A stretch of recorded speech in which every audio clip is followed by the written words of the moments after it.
17号，美国资深调查记者、普利策奖得主西摩·赫什接受美国一家调查新闻网站长达1小时的采访，再次深入探讨美国炸毁北溪管道背后的阴谋。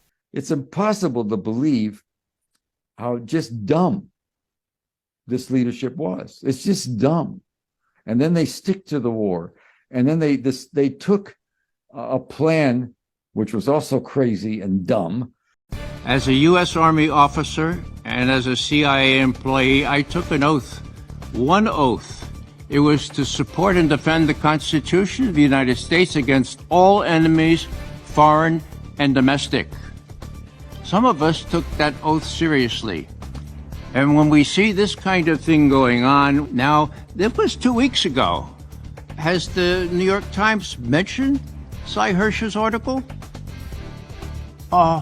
Has it even reported the denials? No, not yet. This is quite, the Germans would say, merkwürdig. This is very, very remarkable. The CIA spokesperson said the claim is completely and utterly false, quote, end quote. Whoa. Now, I have to confess, being an alumnus of the CIA, that our PR people, our public relations people, do not have a very good record.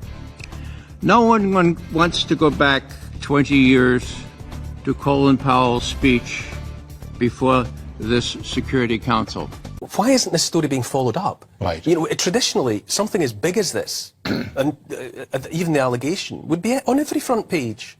Well, that's a good question. It has been virtually suppressed by the British media.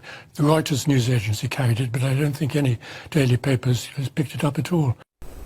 Well, one of the weirdest things is that our supposed major press, like the New York Times, as far as I know, has not even mentioned this Hersh story once. That's a disgrace. I think the Hersh article is very credible, and while it has been rejected by the U.S. And other governments, they haven't provided any single detail disputing the article. And I must say they make a lot of sense. Here's what we know about this that's really important. This terrorist attack had to be carried out at state level. This is a very hard to do attack. The pipeline sits under roughly 90 meters of sea level. It is a big, thick, heavy steel encased in even bigger, thicker concrete. It needed a lot of explosives in order to blow up the 3 of the 4 pipelines. Apparently, part of the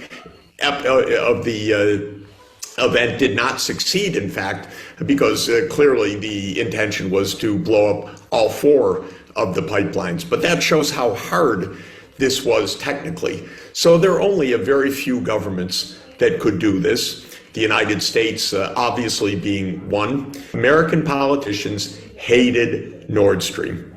They hated Nord Stream 2. There wasn't almost a day that went by when they said what a disgraceful project Nord Stream is. More recently than that, the Undersecretary of State, Victoria Nuland, said how delighted she and the administration are that Nord Stream 2 is a hunk of metal at the bottom of the sea. Yeah.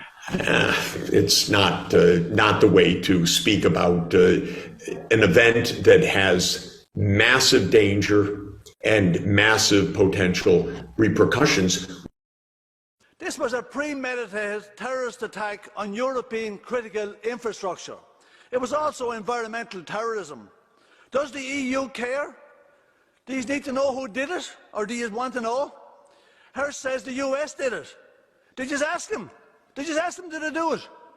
Or do you ask them questions anymore? Have we become so subservient? Has the EU become so subservient to US empire? They just can't even ask them if they did it. Since September, the lack of interest in finding answers to who was behind the Nord Stream gas explosion has been frankly astounding.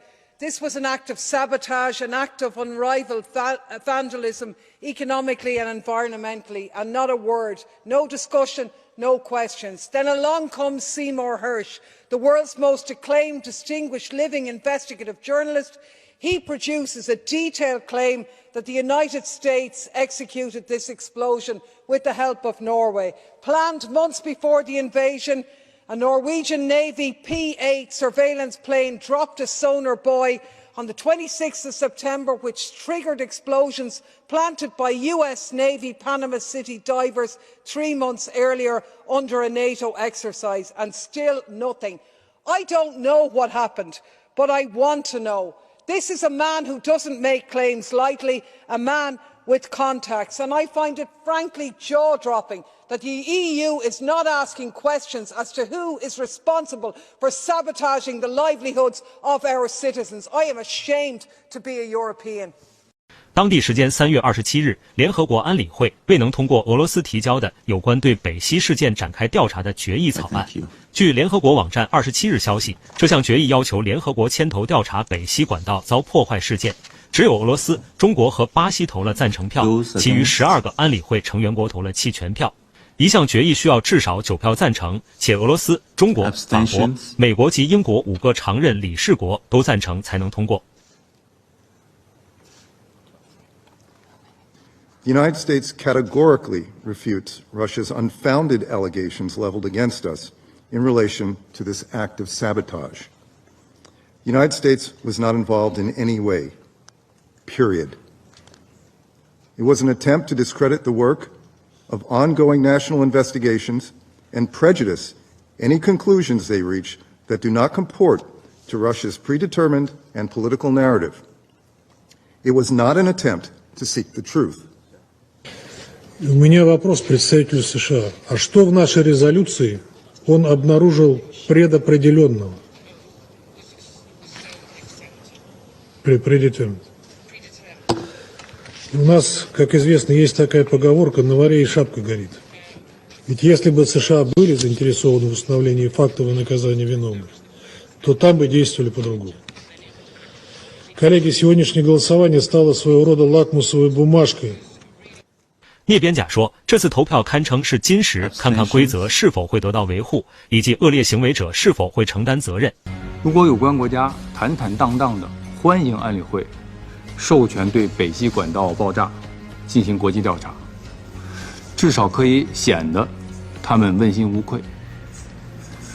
如果有关国家遮遮掩掩地阻挠安理会授权进行国际调查，反而令人怀疑他们是另有隐情。美国热衷于对其他发展中国家搞所谓调查，但在这一对国际和平与安全构成严重威胁的事件上却遮遮掩掩，明显是搞双重标准。请问美国，你们害怕什么呢？中方期待相关调查工作尽快取得进展，早日让真相大白于天下，将肇事者绳之以法。